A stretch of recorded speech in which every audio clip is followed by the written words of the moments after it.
Good morning, and thank you so much for asking me to share some of my thoughts. You know, there is a very old Sanskrit saying that my mother used to say all the time, Vastrena vapushe vidya vache vinayaha, which means a person is judged first by vastra, by what they wear. You know? And vidya, of course, then the intellect, and then vacha, what you say, and then your personality. So the first thing that walks through the door is the vastra.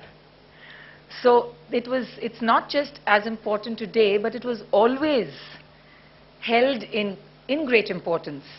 Of course, in those days, perhaps vastra was closer to nature, simpler. But I think that all of you must keep one thing in mind.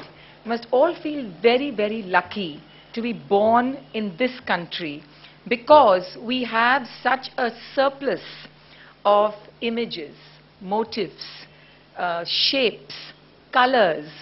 As a dancer, as a performer, I'm always looking to the stories of the soil to take and imprint all those magnificent kind of people, archetypes, tropes, whatever you call them, onto my body, which I then channel through performance. For all of you in fashion design, it's very important that you really think in terms of 360-degree education, because every day that you wake up and you look out of your window, you must know that nowhere else but in India do we have as many shades of green in nature itself than in any other country in the world. You go anywhere in the West, green is very limited. There are the leaves and then they turn to fall, and the autumn and they drop. But here in India, wherever you go, there's so many kinds of green. So many kinds of green. How many of you know the story of the famous MS Subbulakshmi blue? Have you heard it? Okay. How many of you know MS Subbulakshmi? Okay. All right. So she was a very celebrated Carnatic classical music vocalist who lived, I would say, in your grandparents' time.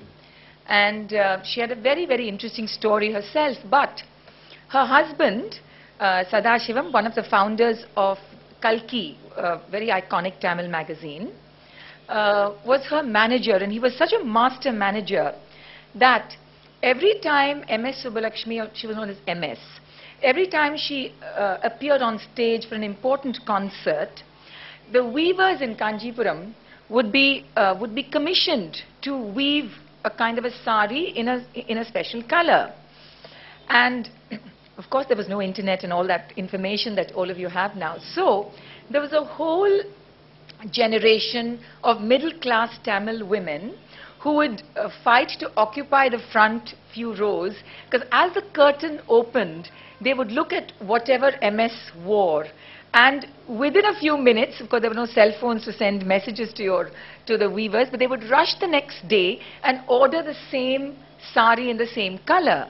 So over the years, one particular shade of blue became known as MS Blue. So today, if you go to the older traditional sari stores, you go to Nalli or you go to Rasi and you ask for MS Blue, they will know what blue you're talking about. Or you ask for parrot green, they call Kilipacha, or they ask for Ramar green.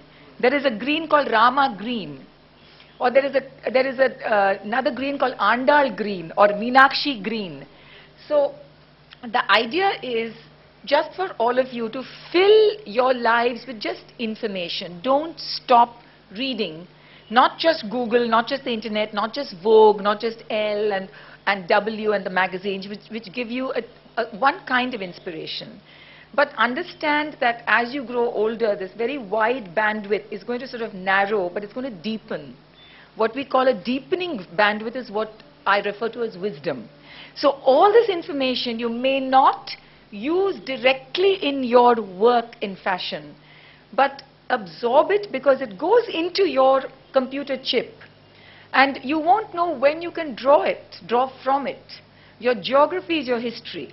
No matter where you go in this world, you'll be asked, where do you come from?